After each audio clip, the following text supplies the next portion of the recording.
কোরআনের গর্দগুলোর মধ্যে এমন এক জাতির কথা বলা আছে যারা একটা দুর্ভেদ্য দেয়ালের আড়ালে শেষ সময়ের জন্য অপেক্ষা করছে। আচ্ছা, কারা এরা, আর কেনই বা ওদের আগমন মানবজাতির জন্য এত বড় একটা হুমকি? চলুন এই উৎস থেকে সেই রহস্যটা জানার চেষ্টা করা যাক।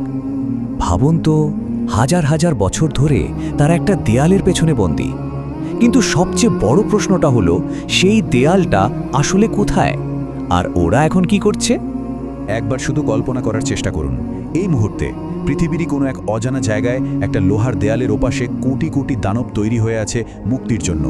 এই কথাটা কিন্তু শুধু একটা সাধারণ গল্প না, এটা একটা ভয়াবহ ভবিষ্যতের দিকে ইশারা করে। কিন্তু প্রশ্ন হলো, কিভাবে এই ভয়ঙ্কর জাতিটাকে বন্দী করা হলো, আর কেই বা তৈরি করেছিলেন সেই আশ্চর্য দেওয়াল? চলুন একেবারে শুরু থেকে গল্পটা শোনা যাক। আচ্ছা, সবার আগে তো জানতে হবে এই ইয়াজুজ আর মাজুজ এরা আসলে কারা। এরা কিন্তু কোনো ভিনগ্রহের প্রাণী বা জিন নয়, আমাদের মতোই মানুষ, আদমেরই বংশধর। কিন্তু ওদের স্বভাবটা পশুর চেয়েও হিংস্র, আর ওদের একটাই উদ্দেশ্য, ধ্বংস আর ধ্বংস। এই বিশাল ঘটনার কেন্দ্রে আছেন একজন চরিত্র, জুলকারনাইন। কোরআনে বলা হয়েছে তিনি ছিলেন একজন মহান এবং ন্যায়পরায়ণ বাদশাহ। পৃথিবী ভ্রমণের সময়েই তিনি এমন একটা জায়গায় এসে পৌঁছান যেখানে তার জন্য এক বিরাট পরীক্ষা অপেক্ষা করছিল। সেখানকার অসহায় মানুষগুলো তাকে দেখে ছুটে আসে। তারা বলতে থাকে যে কিভাবে ইয়াজুজ আর মাজুজ পাহাড়ের ওপার থেকে এসে তাদের ওপর নির্মম অত্যাচার চালায়, সবকিছু ধ্বংস করে দেয়। তারা জুলকারনাইনের কাছে একটা দেয়াল বানিয়ে দেওয়ার জন্য আকুতি জানাতে থাকে। জুলকারনাইন তখন যে কাজটা করলেন সেটা ছিল এক কথায় অসাধারণ এক ইঞ্জিনিয়ারিংয়ের নমুনা। প্রথম ধাপে পাহাড় দুটোর মাঝখানের ফাঁকা জায়গাটা বড় বড় লোহার পাত দিয়ে ভরাট করা হলো। এরপর দ্বিতীয় ধাপে বিশাল হাপড় দিয়ে সেই লোহাকে একেবারে আগুনের মতো গনগনে লাল করে ফেলা হলো।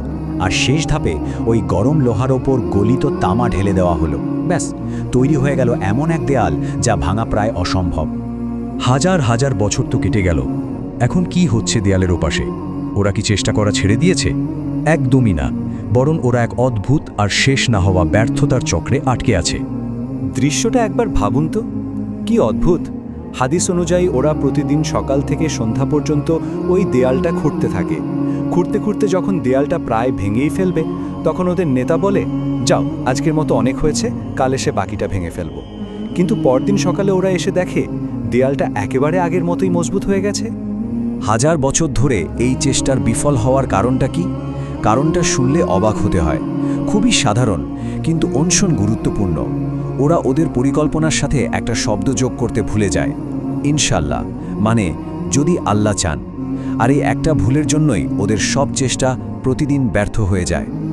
কিন্তু এই চক্র তো আর সারা জীবন ধরে চলবে না। একটা দিন আসবেই যেদিন তারা মুক্তি পাবে, আর সেদিনই পৃথিবীতে নেমে আসবে এক ভয়ঙ্কর বিপর্যয়। যেদিন আল্লাহর ইচ্ছা হবে সেদিন, ঠিক সেদিনই তাদের সর্দারের মুখ দিয়ে বেরিয়ে আসবে সেই দুটো শব্দ, ইনশাআল্লাহ, কাল আমরা দেয়ালটা ভেঙে ফেলব। আর পরদিন এসে ওরা দেখবে দেয়ালটা ঠিক আগের দিনের মতোই ভাঙা অবস্থায় আছে। আর সেদিনই খুলে যাবে সর্বনাশের দরজা। ওদের সংখ্যা যে কত হবে তা কল্পনাও করা যায় না। বন্যার পানির মতো ওরা পৃথিবীর সব দিকে ছড়িয়ে পড়বে।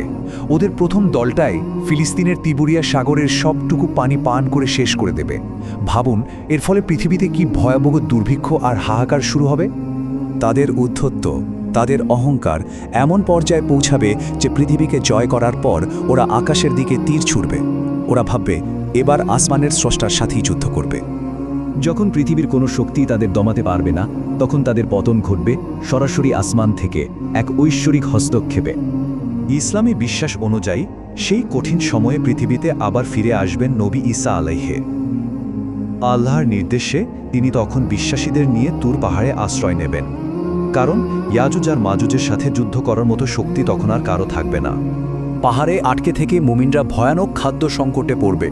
অবস্থাটা কতটা ভয়াবহ হবে তার একটা উদাহরণ হচ্ছে, একটা গরুর মাথাকে তাদের কাছে 100টা সোনার মুদ্রার চেয়েও বেশি দামি মনে হবে।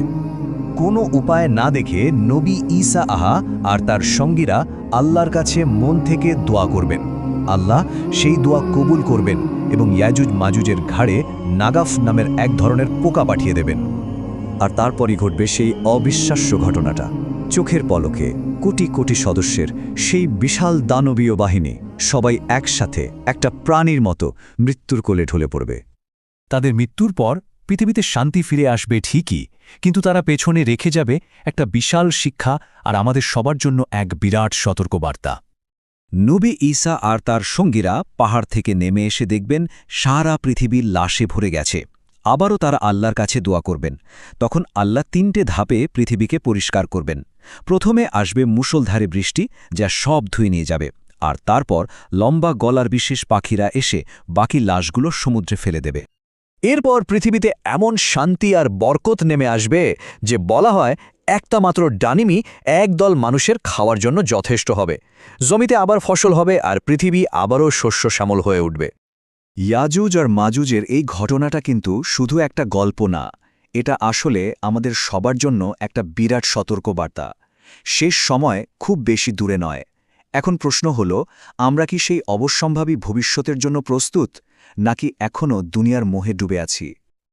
যখন ইয়াজুস মাজুস দেয়াল ভেঙে চলে আসবে, চারদিকে তাদের ধ্বংসলীলা চালাবে, তখন ঈসা আলাইহিসসালাম আল্লাহর হুকুমে মুসলিমদেরকে তুর পাহাড়ে নিয়ে যাবে। সেখানে এই জাতি আসতে পারবে না। বাকি সব মানুষ ও পশু পাখিদের তারা খেয়ে ফেলবে। ভাববে জমিনে যারা ছিল তাদেরকে তো খেয়ে ফেলেছে, এবার আসমানবাসীদের পালা। এই ভেবে তারা আকাশের দিকে তীর ছুঁড়তে থাকবে। আল্লাহ তাআলা ওই তীরের মাথায় রক্ত লাগিয়ে ফেরত পাঠাবেন। এটা দেখে তারা অনেক খুশি হবে, ভাববে আকাশবাসীদেরকেও আমরা শেষ করে দিয়েছি। তারা মনে করবে এই দুনিয়াতে আমরা ছাড়া আর কেউ নেই। তখন হযরত ঈসা আলাইহিসসালাম আল্লাহর কাছে বদদোয়া করবেন। এই বদদোয়ার কারণে তাদের গর্দানে নগফ নামেই কীড়ার জন্ম হবে। তখন ইয়াজুস মাজুসের দল একের পর এক মহামারী আকারে মরতে থাকবে। ঈসা আলাইহিসসালাম তখন আল্লাহর কাছে এই দুর্গন্ধ থেকে বাঁচার জন্য দোয়া চাইবেন। আল্লাহ তাআলা তার রহমতের বৃষ্টি দ্বারা এই দুর্গন্ধ সরিয়ে দিবেন। সুবহানাল্লাহ। ঈসা আলাইহিস সালাম দাজ্জালকে মারার পরে আরেকটা প্রজাতি বের হবে, এর নাম ইয়াজুজ আর মাজুজ। নাম শুনেছেন? এই যে এই সূরার মধ্যেই আছে, এই সূরা কাহফের কথা বললাম না, সূরা কাহফের পিছনের দিকে আছে ইন্না ইয়াজুজ ওয়া মাজুজ মুফসিদুনা ফিল আরদ। যুলকারনাইন বাদশার কথা পড়বেন, তিনি যে দেয়াল নির্মাণ করে দিয়েছিলেন লোহা এবং তামা দিয়ে, মনে আছে, পড়েছেন? আচ্ছা, এই ইয়াজুজ আর মাজুজ যখন বের হবে, পৃথিবীর পানি খেয়ে শেষ করে ফেলে দিবে একেবারে। এর এত বেশি হিংস্র হবে যে এদের সাথে লড়াই করার মতো ক্ষমতা কোনো মানুষেরই থাকবে না, এমনকি ঈসা আলাইহিস সালামেরও নয়।